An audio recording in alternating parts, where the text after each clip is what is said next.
Recording in 5, 4, 3, 2.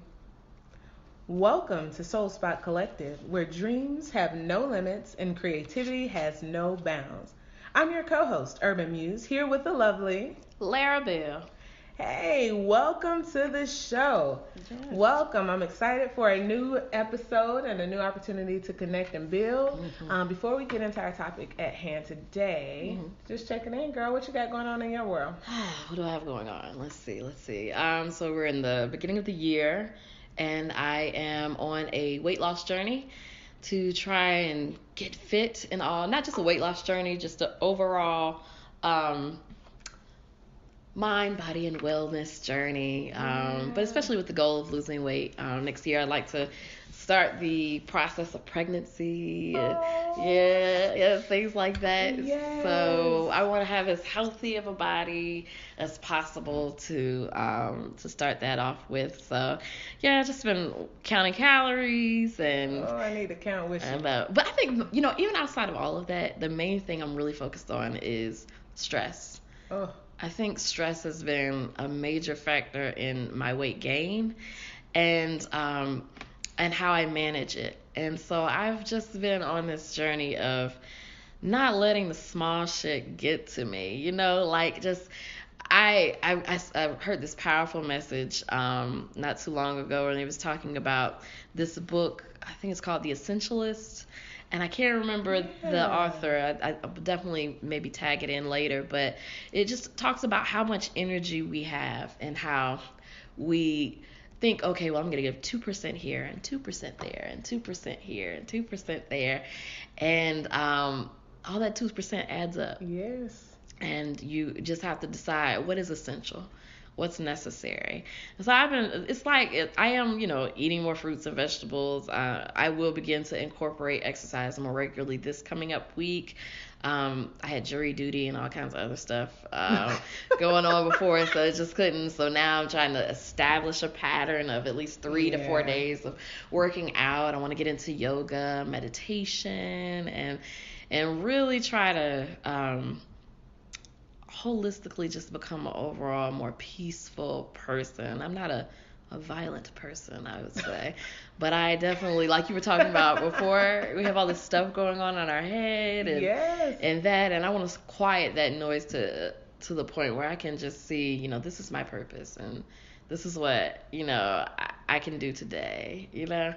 So I'm on that journey. I know I said a lot, but that's beautiful. And it's so important. And I mean, that journey fuels how you show up in everything else, from motherhood to wifeyhood to work to your art to everything. It really does fuel it, and it changes and it has an impact on it, because when you feel better energized, I'm all about, mind games sometimes. Sometimes I have to play tricks on myself. Right.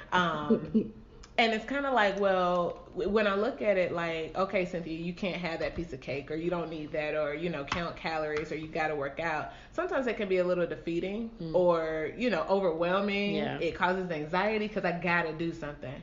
But if I look at it from the perspective of, when I eat this way, it makes me feel more energized, and I have more energy to focus on the shit that I really want to focus on, and I don't feel zonked out.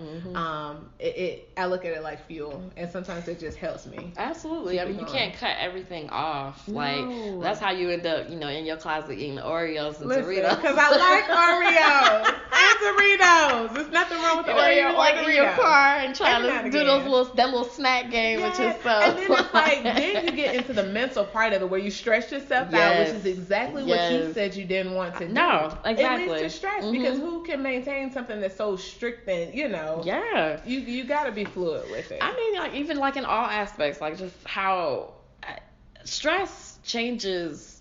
I mean, there's the science to it, and there's just this mental chemistry that it takes all your common sense and and just throws it out the window. And I've seen that, it can lead to depression. I've been so stressed out by something that it leads to depression, and it doesn't build relationships. And so for me, I was like, they talk about the weight loss journey and things like that. That it's more of a, like you said, it's a mental game that you're playing with yourself than anything.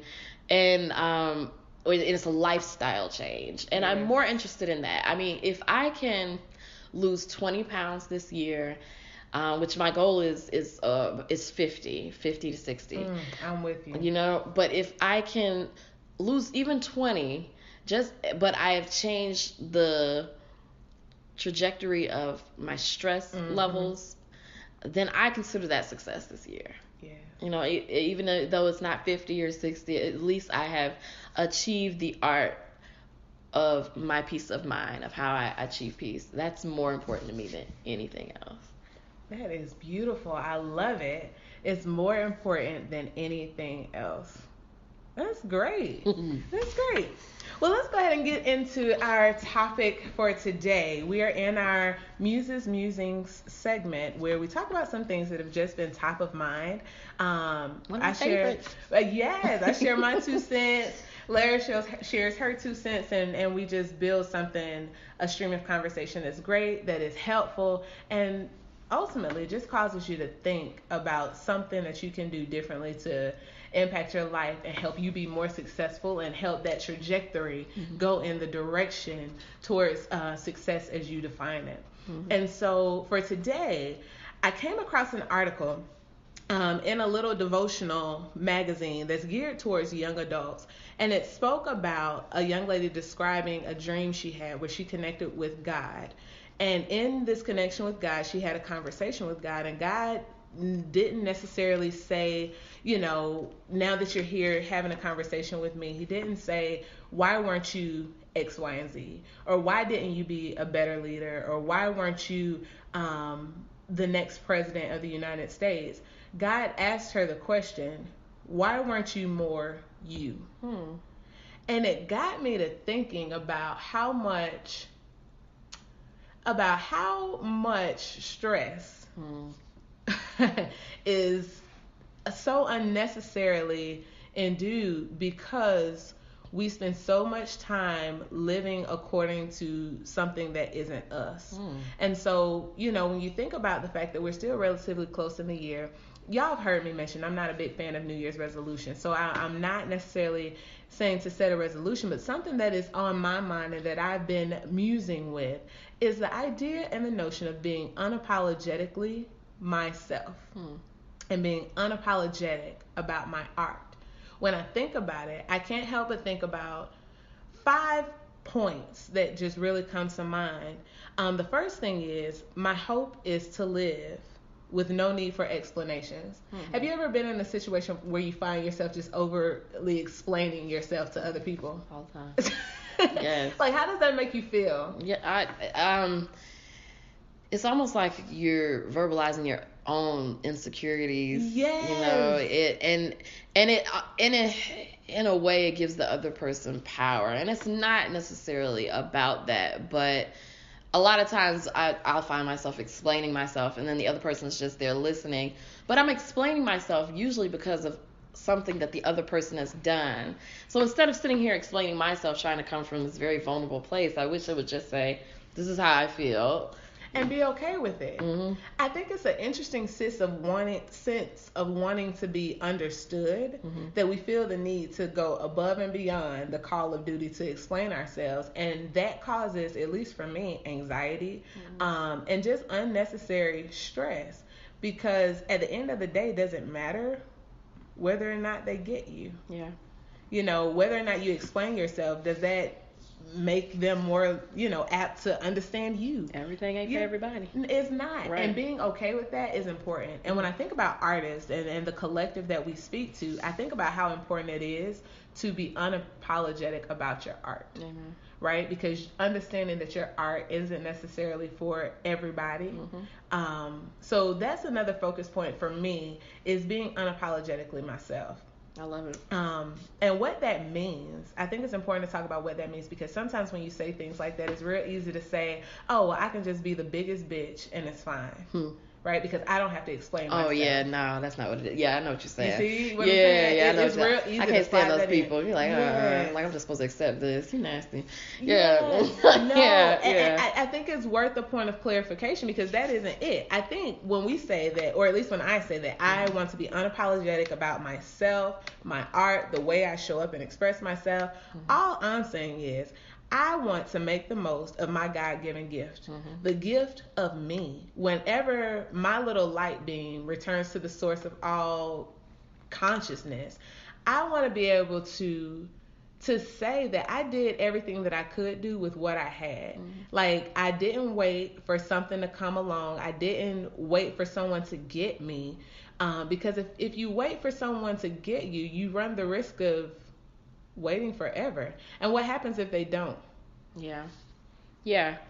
Looking at your life through someone else's acceptance is like never a key to happiness. Yeah, it's never a key to happiness. You can spend there's always this expression, you can spend your whole life trying to make other people happy, or trying to please other people, and you'll never ever get it. Yeah, so getting to the root of yourself and getting to the root of what makes you happy and who you are, and connecting with those who connect with that, or can at least be open and minded enough to say, I know you're different than me, and your views are a little different than me, but I still respect you.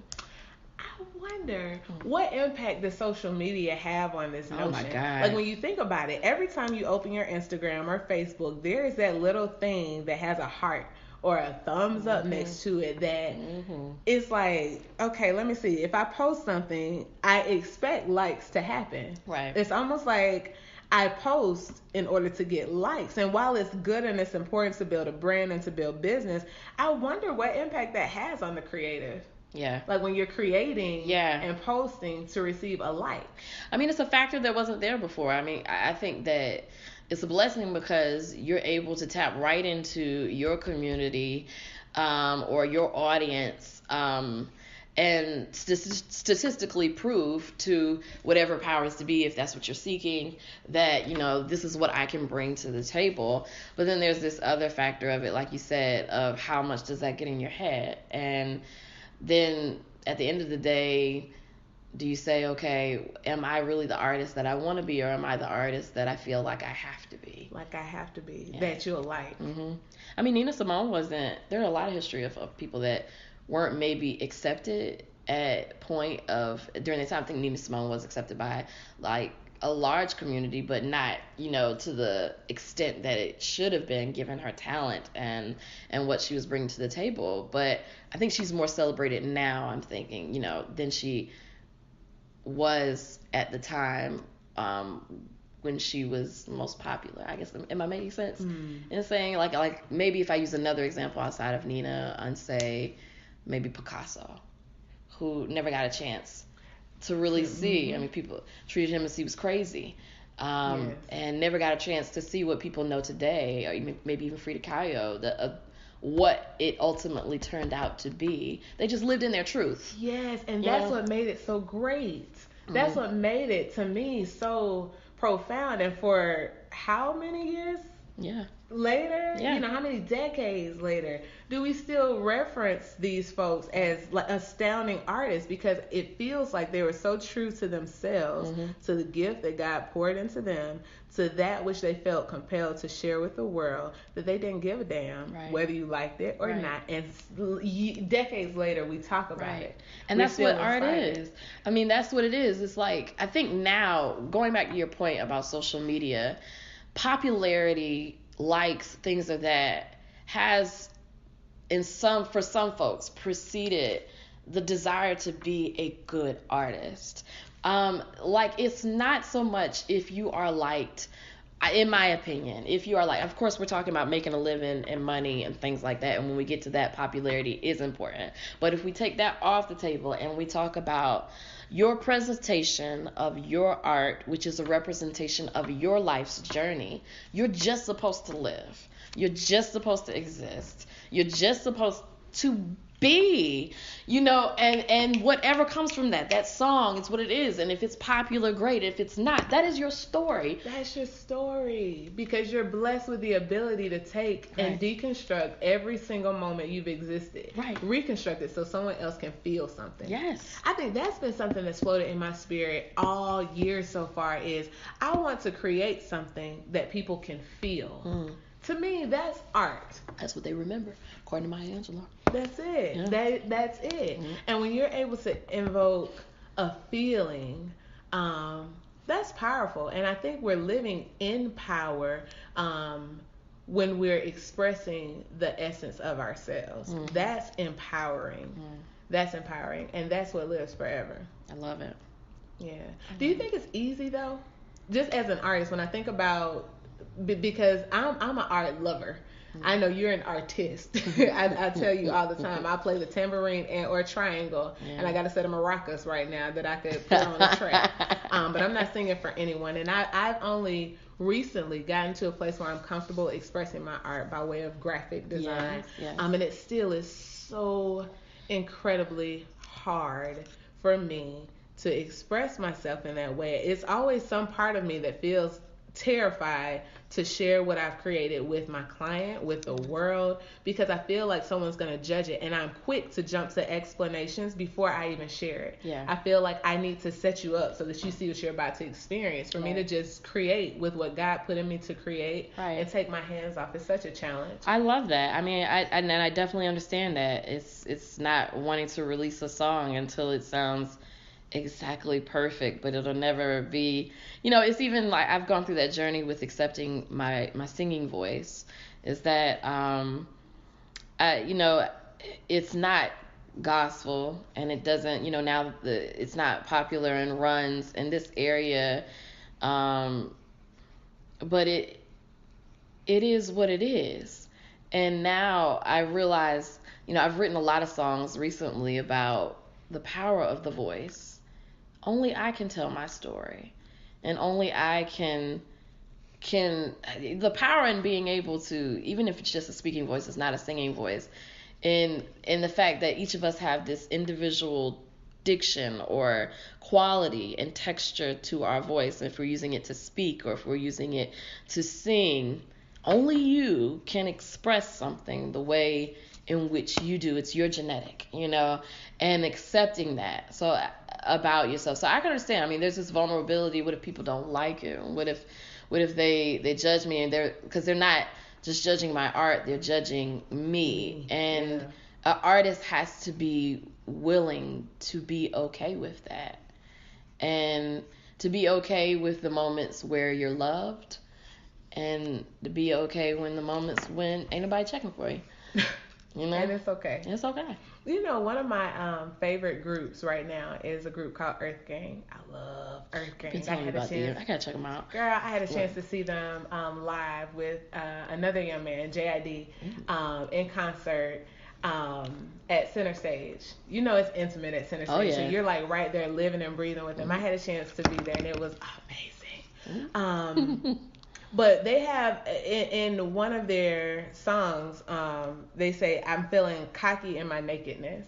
And, it's funny, I've always liked that part, because I'm grooving to the music. But in this moment now, I can totally understand what that means. And I look forward to feeling that way. Yeah. It's what I get from that is cocky in my nakedness, in my vulnerability, in my free form, in my most authentic self, me expressing everything that God has poured into me for the sake of nothing other than to share it with the world. Right. For me to be a vessel for God to use to share whatever He pours in me with the world, and not be concerned about who gets it, who doesn't.